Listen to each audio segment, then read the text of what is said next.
Halo teman-teman, apa kabar? Welcome back to my channel. Di video kali ini kita akan melanjutkan tutorial Oracle. Kali ini kita akan belajar terkait dengan primary key. Untuk mulainya, silakan teman-teman buka Dockernya dan buka juga Visual Studio Code-nya. Kita masih akan menggunakan database yang sama dengan latihan sebelumnya. Ya, kita akan klik kanan dan new file seperti ini ya. Kita akan tutup lagi sidebar-nya. Nah, jadi primary key adalah kolom atau kombinasi kolom dalam tabel yang secara unik mengidentifikasi baris dan dia akan menjadikan datanya unik. Nih ya.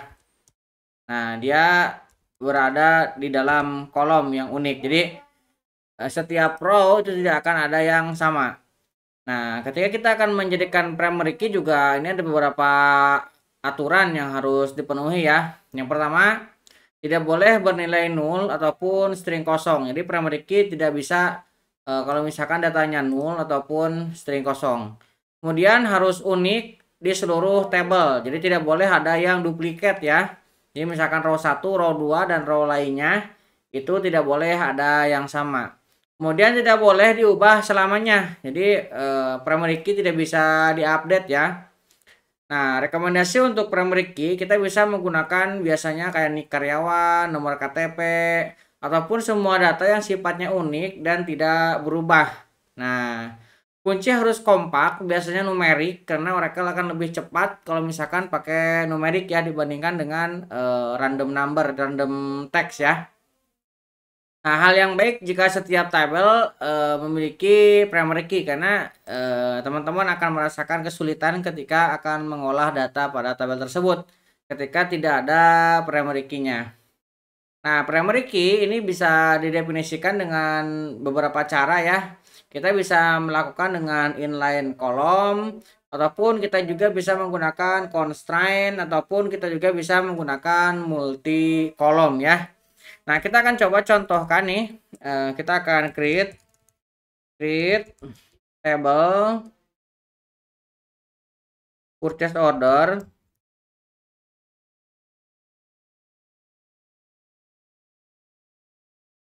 Nah, purchase order ini kita akan isi dengan PO. Nah, PO NR nomor ya.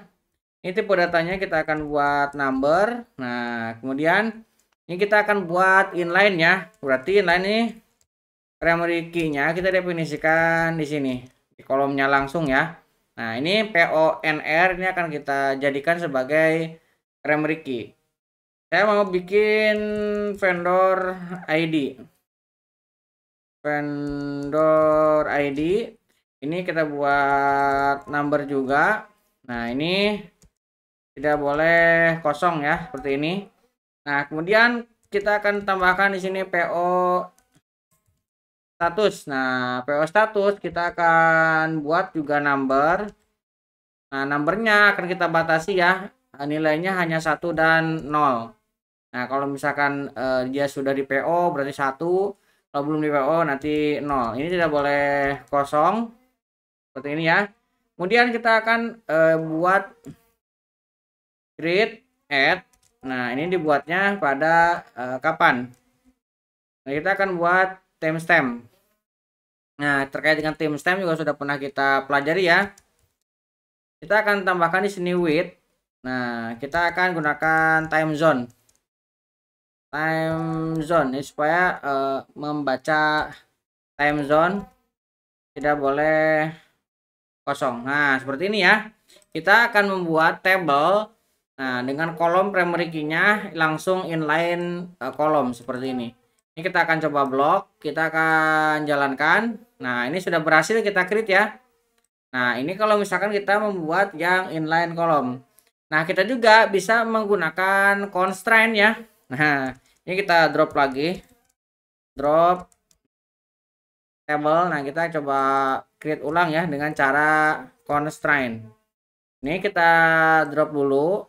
Oke, kita drop. Nah, sudah berhasil di drop. Ini akan saya duplicate ya. Ini akan saya copy ke bawah. Nah, primary key-nya ini akan saya hapus. Nah, kita akan definisikan di sini. Misalkan dengan tanda koma, nah kita akan tambahkan constraint. Nah, constraint-nya kita akan ambil PK, misalkan kita definisikan manual ya. PK purchase order.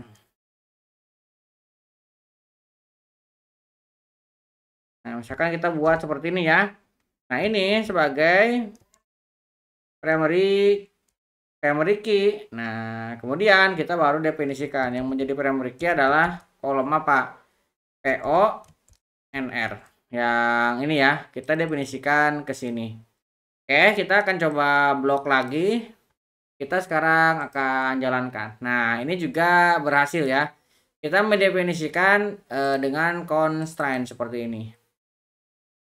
Nah, itu kita menggunakan constraint. Nah, kita juga bisa mendefinisikan dengan primary key multi ya, tidak hanya satu kolom tapi beberapa kolom. Nah, misalkan kita akan create untuk detailnya ya. Create table misalkan purchase order item ya. Purchase order kita tambahkan items. Ini order item. Nah, seperti ini. Kita akan isi dengan misalkan nah di sini kita juga PONR ya. Ini tipenya number. Nah, kemudian ini kita buat gak boleh kosong. Nah, kemudian kita tambahkan item NR. Item NR kita definisikan number juga. Ini juga kita gak boleh kosong. Nah, kemudian kita tambahkan juga produk ID. Produk ID ini kita number juga. Bukan nomor tapi number. Nah, number kita buat not null misalkan ya. Kemudian quantity ini kita buat number. Ya boleh kosong. Nah, kemudian kita akan tambahkan purchase unit. Purchase unit misalkan ya. Ini juga number. Ini juga tidak boleh kosong. Kemudian kita harga jualnya. By price. Price-nya kita akan kasih dia number juga ya. Tapi kita kasih ini 9 digit dan di belakangnya 2 ya. Ini juga sama. Tidak boleh kosong seperti ini ya. Kemudian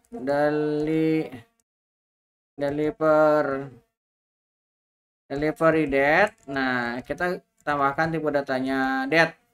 Nah, di sini kita akan tambahkan primary key. Nah, primary key-nya kita akan buat multiple. PONR kita tambahkan sebagai primary key. Kemudian kita akan tambahkan item NR satu lagi ya, yang ini. Nah, ini juga akan kita jadikan sebagai primary key. Jadi kita menggunakan primary key untuk multi kolom. Ini kita akan blok, kita akan jalankan. Nah, ini juga berhasil ya. Nah, itu kalau misalkan kita kondisinya membuat tabel yang masih belum ada ya. Nah, sekarang bagaimana kalau misalkan kita ingin mengubah tabel yang udah terlanjur ada. Nah, misalkan kita akan coba untuk dari existing table ya. Nah, kita akan tambahkan. Nah, ini untuk existing table perintah dasarnya alter ya. Seperti sama dengan yang sebelum-sebelumnya alter table kita tinggal tambahkan add constraint. Kemudian nama constraint-nya di sini yang jadi primary key apa? Nah, kita bisa lebih dari satu kolom ya.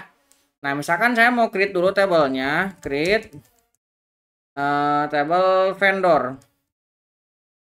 Nah, vendor ini kita akan isi vendor ID. Vendor ID Kita buat ini number. Oke, kemudian kita akan tambahkan vendor name.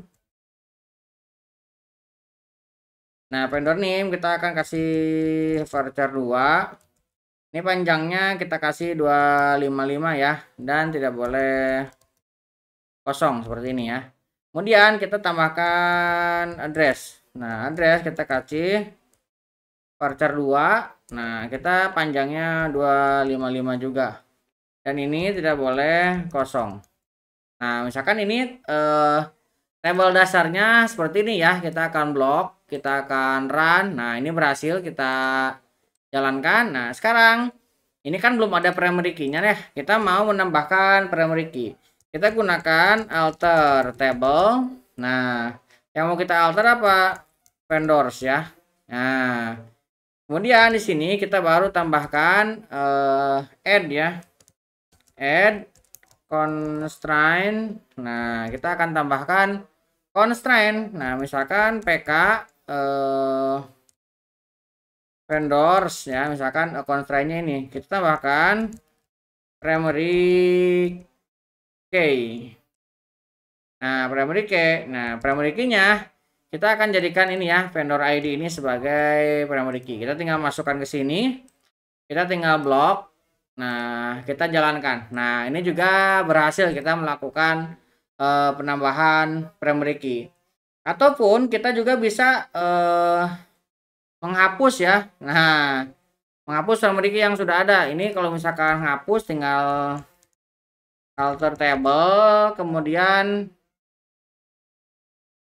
vendors. Nah, kemudian kita lakukan drop. Nah, drop constraint.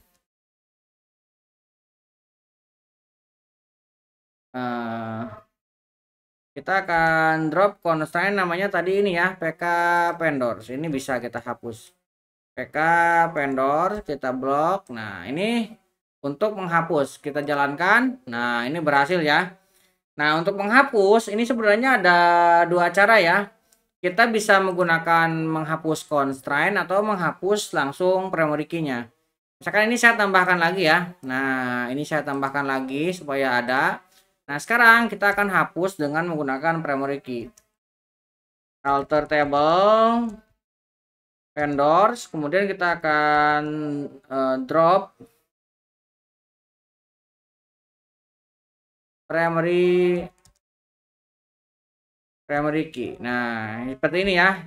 Jadi kita akan dialter lagi dan kita akan hapus primary key-nya ini. Kita blok, kita run. Nah, ini juga berhasil ya. Kita untuk ngedropnya. Nah, selain kita ngedrop, kita juga bisa melakukan disable. Nah, disable nanti bedanya kita tinggal ini ya. Yang tadinya ini ada drop, ini kita tinggal ganti dengan disable. Nah, ini yang sudah kita drop. Kita coba tambahkan lagi ya. Kita tambahkan. Sekarang kita akan melakukan disable. Nah, untuk mendisable, kita gunakan alter table vendors. Nah, setelah terdefinisi nama tabelnya, nah misalkan kita akan disable. Nah, kita akan disable. Yang mau kita disable misalkan menggunakan constraint. Nah, kita akan disable yang ini ya, constraint-nya misalkan. Ini kita taruh ke sini. Nah, kita tinggal blok. Tuh, kita sudah berhasil melakukan disable. Nah, untuk melakukan enable-nya sama ya. Ini tinggal kita blok aja. Ini kita duplicate. Nah, kalau masuk enable tinggal diganti ini dengan ini kan disable. Kita ganti dengan enable. Seperti ini. Blok lagi. Kita run, dia sudah enable. Nah, kalau misalkan kita ingin menggunakan cara yang seperti ini juga bisa ya. Alter table vendors. Nah, kemudian kita tinggal disable. Nah, primary Oke, nah kita langsung disable primary key sini. Kita run, nah ini juga bisa. Nah, untuk melakukan enable-nya juga bisa dengan lebih pendek sama seperti ini. Nah, ini tinggal kita ganti dengan enable. Nah, ini juga sama. Nih kita jalankan, ini bisa. Nah, kalau misalkan di disable, jadi fungsi primary key-nya jadi tidak jalan ya. Kurang lebih seperti itu ya untuk materi kita kali ini terkait dengan primary key. Jadi kesimpulannya primary key adalah sebuah kolom atau kombinasi kolom yang sifatnya unik yang bisa mengidentifikasi baris di dalam tabel. Mudah-mudahan bisa membantu teman-teman. Buat teman-teman yang belum subscribe, jangan lupa subscribe dan nyalakan tombol loncengnya. Sampai ketemu di video selanjutnya.